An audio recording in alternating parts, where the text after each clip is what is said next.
You don't get a warning when a specialty claim lands. It just shows up. And the drugs heading toward your plan in 2027 aren't small dollar items.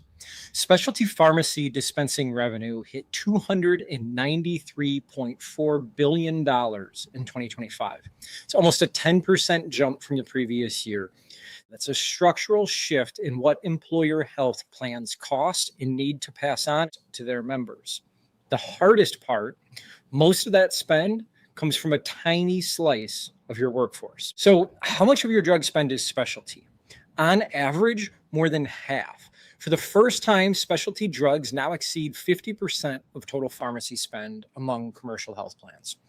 Evernorth pegged it at 51% in 2025, with per member per year specialty spend hitting over $816. It's over $70 a month to cover a single member for specialty drugs. That number is projected to reach 60% of the pharmacy spend by 2027. The math, though, that should stop you in your tracks is that only 2% of your members use specialty medications, and those members drive more than half your current total drug spend. The Commonwealth Fund puts the average annual cost to cover a specialty patient's drugs at roughly $38,000 a year.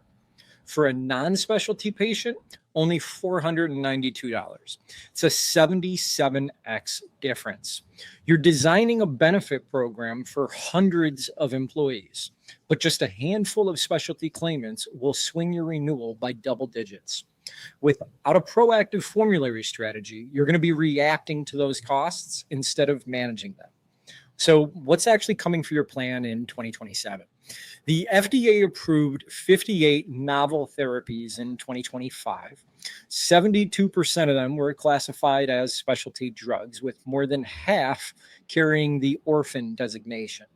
Specialty medications are going to account for almost 80% of expected 2026 FDA approval. We need to watch oncology drugs, immunology drugs, cell and gene therapies, as well as GLP-1s and in the whole peptide category.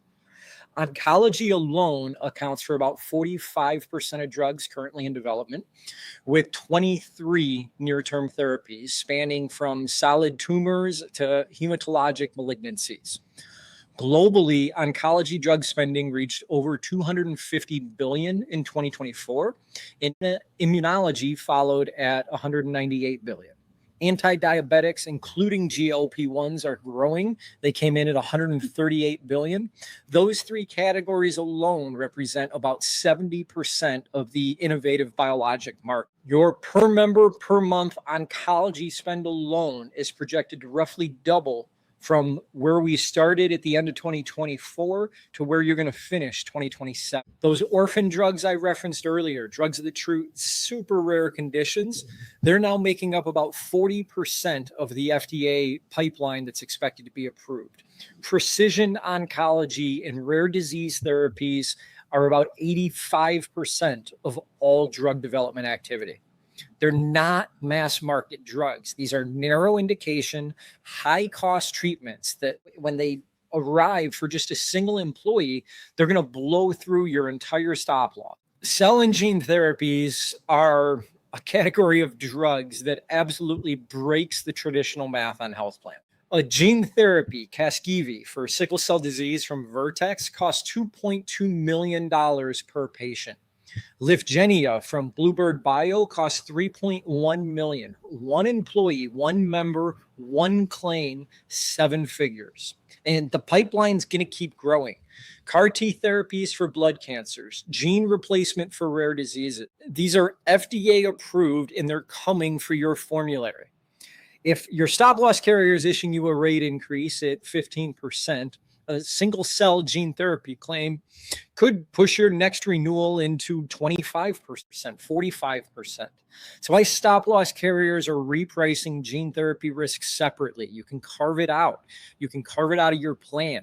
So why you need to know whether your plan's got gene therapy management, whether you've got a strategy in place or just a gap. Do you have a coverage gap or a spending gap? Next up, let's talk about GLP-1 drugs. GLP-1s are absolutely destroying employer pharmacy spend. They averaged a 10.5% of annual employer claims in 2025, up from less than 9% in 2024, less than 7% in 2023. 29% of employers reported GLP-1 costs exceeding 15% of their annual claims. And I don't see that trend going anywhere. New GLP-1 indications for metabolic liver disease could see approvals between 2027 and 2029. Survodutide from Boehringer Ingelheim may get an FDA decision as early as 2027. There's a potential offset. Generics for liraglutide, Saxenda, and dulaglutide, Trulicity, could come to market in 2027, which could help to bring some unit costs down. But demand is really growing much faster than costs are falling. If you haven't modeled your GLP-1 exposure in your plan, you need to start with what you're actually spending. Then you want to take a look at all of the different drugs that are coming out over the next decade in the peptide market and figure out exactly how your plan wants to treat these new advances in medication. The coverage decision that you're looking to make now is going to compound over the next several years. So let's jump over to biosimilars then. Can biosimilars actually lower your drug costs? Yes, but only if your PBA lets them lower your drug costs. So biosimilars have saved employers and plans about $20 billion in 2024. Cumulative savings since 2015 are about $56 billion. Over the next 5 years, roughly $100 billion in specialty drug spend will face similar biosimilar or generic competition. Right now, the biggest opportunities exist on Humira, Stelara, Keytruda, and Opdivo. Major pharmacy benefit managers have started steering toward biosimilars aggressively as recently as 2025 and very much so in 2026. But that steerage only works if your contract requires your employees or members to use these biosimilars. If your PBM has a biosimilar first policy and you're actually seeing the savings flow through, kudos to you, you've done it right. You also may want to check that your rebate guarantees that you've put in place aren't discouraging your PBM from issuing biosimilars just so that they can meet their contractual rebate guarantees by sticking with the brand name. So what is the Consolidated Appropriations Act, which includes some significant pharmacy benefit manager reform, the biggest changes we've seen in decades? Number one, 100% pass-through rebates to the employer health plans. It's mandatory for all PBMs beginning until 2028, essentially, to get this into force. PBM compensation must be flat fee, not tied to drug prices. That's number two. Number three, new transparency and reporting requirements on all pharmacy benefit managers. This is going to directly change how specialty drug savings reach your plan. Before, your PBM could keep a slice of every rebate that went out the door, and they could call it administrative fees upstream with their group purchasing organization. They can't do that anymore. If you're renewing your pharmacy benefit manager contract within the next 12 months, there are many terms that you should take a look at and consider renegotiating. So what should self-funded employers do next in order to control their pharmacy spend?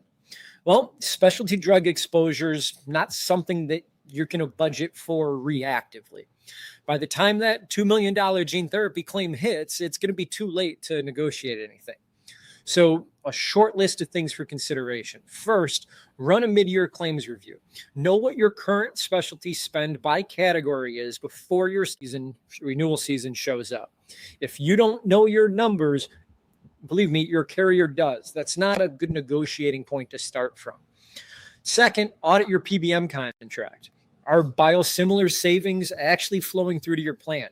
Are rebates being passed through at 100%, or is there still a GPO up market? Is your formulary optimized for the drugs your members actually use? Are you getting net lowest cost? Next, number three, model your 5-year trajectory. Specialty trend is running 9 to 10% annually. A 300 life plan that ignores it's going to overspend by hundreds of thousands, if not $1 million, over 5 years. The 5-year benefits blueprint at benefitsblake.com projects exactly where you're going to land. Next, ask about gene therapy coverage. Does your stop loss policy cover it? Is there a separate rider? What's the laser threshold? These are all great questions for your broker or your stop loss carrier, and you should be asking them now before you get into renewal season. Lastly, if you can, simplify your stack. The more vendors touching your pharmacy benefit, the harder it is to track where the money goes. The specialty drug pipeline's not slowing down. The only question is whether your plan's ready for what's coming or if you're just hoping that it doesn't hit you this year. For more like this, check out benefitsblake.com.